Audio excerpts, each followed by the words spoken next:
who you're going to hear, there's far more interaction in that you get to decide who you hear now, which is a very good thing. But it does mean that there's a lot of music out there, which is why it's the long tail model. There's a lot of stuff in the tail.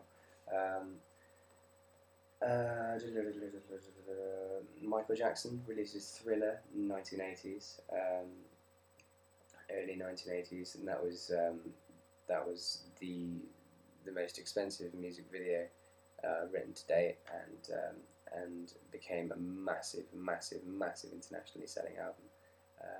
And it broke a lot of records. That was great. That was another excellent thing for racial integration in popular music. I mean that happened now. There was lots of very successful black musicians at the time, and REM just before the 90s started. They were very influenced by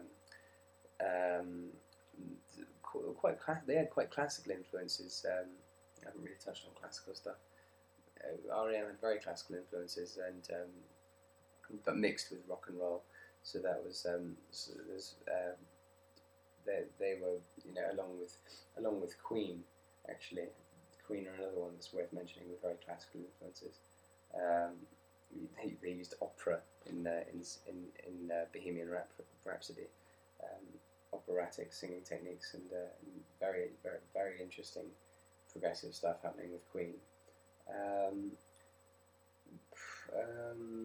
The Smiths didn't please anyone or didn't please any authorities with their album "The Queen Is Dead," which is a great album, and that was another. The Smiths had a very skewed lyrical outlook, or Morrissey had a very skewed lyrical outlook on the times, and he was the sort of beginning of. He wasn't the beginning of it, but he was a mainstay of alternative rock, so to speak. He was a sort of figurehead for that, without an announced sexuality either. That was questioned a lot, I think.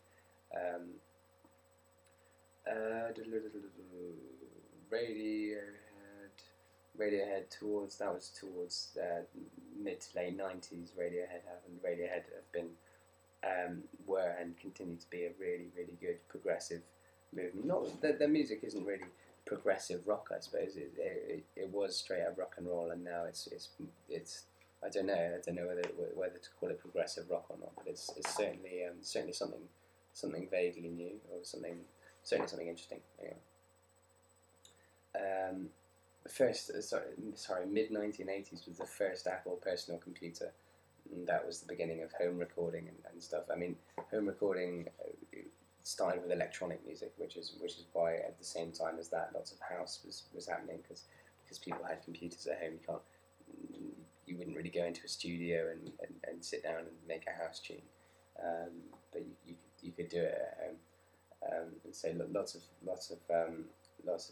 homemade music was happening, again with the ADAT cheap home recordings being made possible. So that was good for music. Email helped. Worth noting, a band called the Postal Service, who actually composed their music via email, and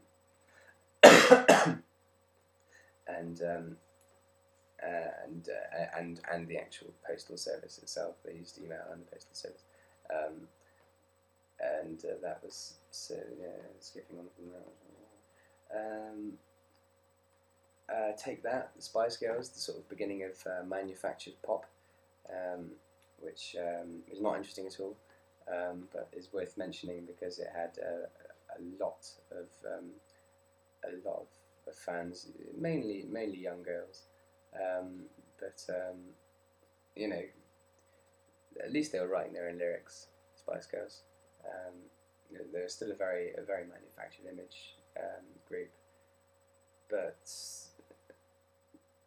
it's arguable whether or not they had any artistic merit. I think I like some of the tunes. East Coast hip hop, lots of Snoop Dogg and I don't know, am I embarrassing myself by saying Dr. Dre? I think lots of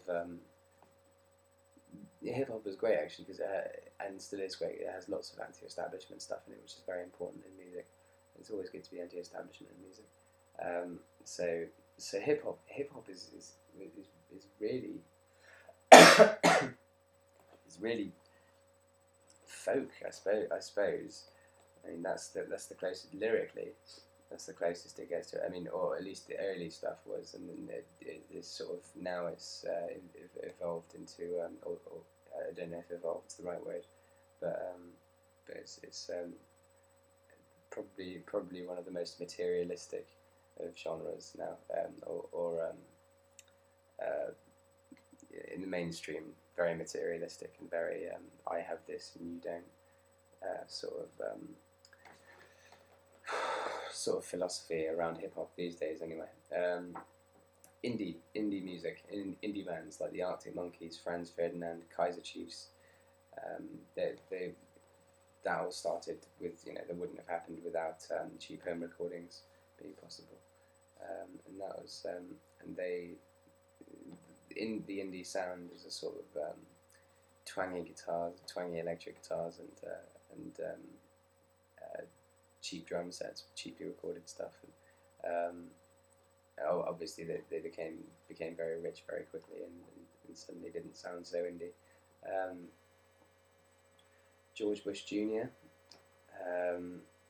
Another strange coincidence involving the same place, and a lot of the same people, and a lot of people are still very angry about the George Bush thing, but it's sort of become not very fashionable to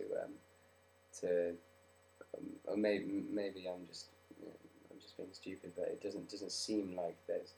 I mean, if the Iraq / 9/11 incident had happened sort of back in the 70s, there would have been ridiculous amounts of protest songs and stuff like that. But it's the fact that it's sort of all been done before.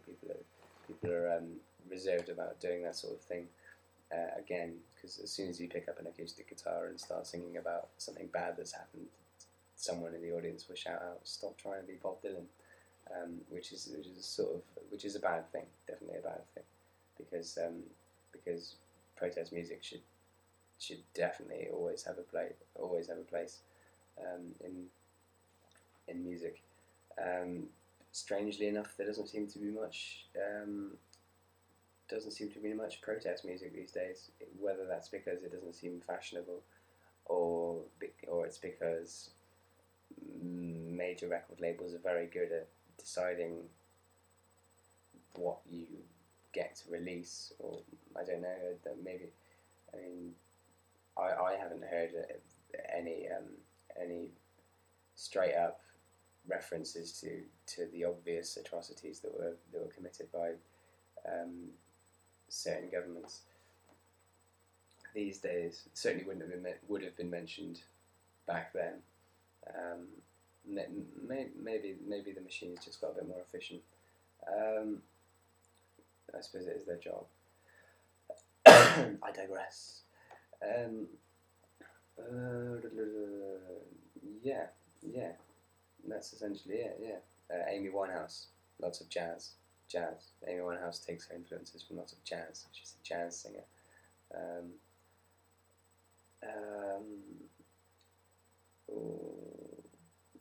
Sort of it. I think that's alright. Nice.